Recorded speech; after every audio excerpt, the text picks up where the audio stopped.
大家好，歡迎收睇我哋嘅體育頻道。想到最嘅體育資訊呢，記得訂閱頻道啦。歡迎大家，今次我哋要講嘅係一個關於點樣喺一夜之間創造歷史嘅故事，而主角就係曼聯嘅隊長 Bruno Fernandes。我哋一齊嚟睇下佢點樣用短短一場比賽就為自己同球會寫低咗傳奇嘅新一頁。你諗下，一場90分鐘嘅足球比賽，究竟可以點樣改寫歷史？好多時候，一場波嘅意義真係遠遠超過贏定輸。今次我哋要解構嘅就係一個回味主例子，睇下一場比賽點樣可以成為一個長遠嘅封神之作，甚至足以再露實輯。好，我哋即刻將時間後返去2026年3月15號奧脫福場。呢場絕對唔係一場普通嘅聯賽咁簡單，而係一場關乎到下屆有冇歐聯踢嘅生死戰。你可以想象當時後場嘅氣氛有幾咁緊張，真係緊張到即息啊！呢一世前嘅積分榜就一清二楚啦。你睇，曼聯同阿斯東維拉竟然係同得51分，呢個代表咩？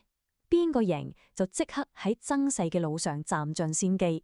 所以話呢場波絕對係一場6分波大戰，球員背負嘅壓力有幾大，真係可想而知。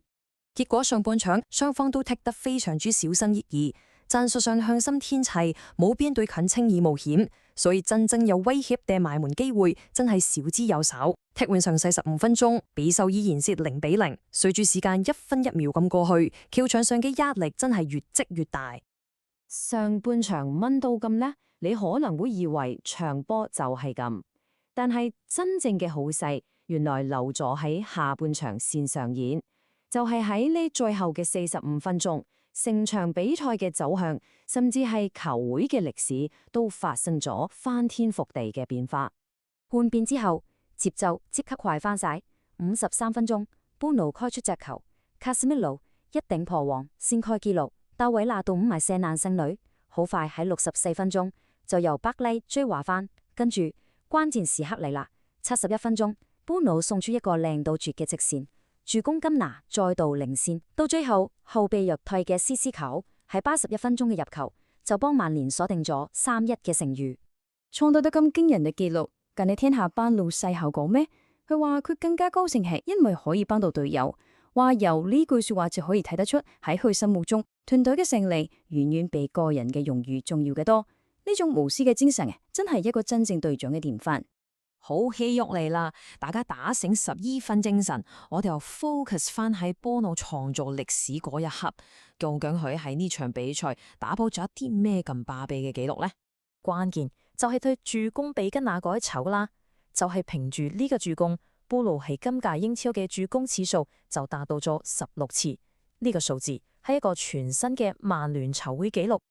呢個紀錄份量有幾重？等我話你知，Bruno 超越嘅係滿個係球會嘅傳奇，萬人迷碧咸。碧咸喺22年前創下嘅15次助攻紀錄，一個塵封咗超過20年嘅紀錄，就係咁樣俾Bruno改寫咗。喂，你以為咁做完吓？未啊！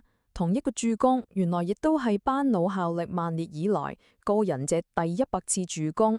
一場比賽成咗2個咁重大嘅里程碑，真係簡直難以置信。完成第100次助攻之後，Bruno亦都正式加入咗一個星光熠熠嘅精英主力部。你睇下有邊個啊？係8年前嘅歷史長項裏面，只有洛尼同 Jeps 呢2位殿堂級嘅傳奇，可以同時做到100個入球加100次助攻。而家Bruno就係第3個做到呢樣嘢嘅人。當然啊，一場咁重要嘅勝仗，英雄又點會得一個？我哋亦都要睇下另外一位關鍵工程嘅表現，同埋呢啲成就對球隊嘅將來又有啲咩意義？撞勁嘅佢就係卡斯米魯，雖然已經確定至尾會離隊，但佢今場真係交咗做大師級嘅表現。佢唔單止頂入踏破張缺嗰籌，仲創埋自己喺歐洲五大聯賽嘅單據入球新高，全場表現極之投入。佢嘅演出講到艾托夫嘅球迷都忍唔住大聲唱歌，叫佢再留1年，希望佢可以回心轉意啊！為咗俾大家感受下Bruno有幾速機，睇下呢個圖表就最清楚。佢得11次助攻，係遠遠怕力所有對手。你睇下排第2同第3嗰啲球員，啲助攻數加埋都仲未夠佢多。呢個卡差真係足以證明佢嘅創造力有幾咁驚人。講咗咁耐，可能有啲朋友唔識好清楚咩叫助助攻呢？